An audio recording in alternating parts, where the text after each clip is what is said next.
Hi guys, gandang hapon mga palangga. Makulimlim na hapon po sa atin lahat. Pero kay gandang pagmasdan dahil ang payapa lang. Yan. Ang payapa lang ng ating kapaligiran sa mga oras na ito.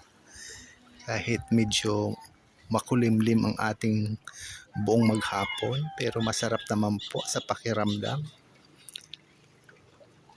Dahil hindi po mainit, malamig. Yan. Yun.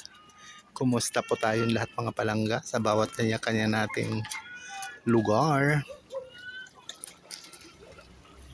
Kami ito, okay naman po ang aming panahon dito sa aming probinsya sa Samar.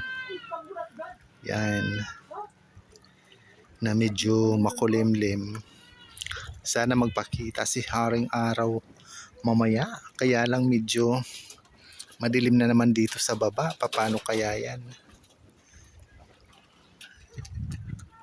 Madilim na naman dito sa baba. Kaya di na naman natin makikita si Haring Araw siguro mamaya.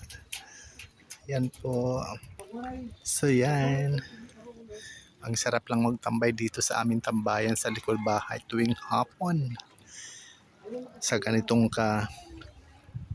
lamlam ng panahon na mahangin. Ang sarap sa pakiramdam ng samyo ng hangin sa balat. Plus ang payapa ng karagatan. Yan po. Yan.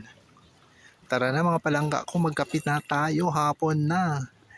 Alas 5:30 na. Pwede na tayo magkape. Yan. Yun po.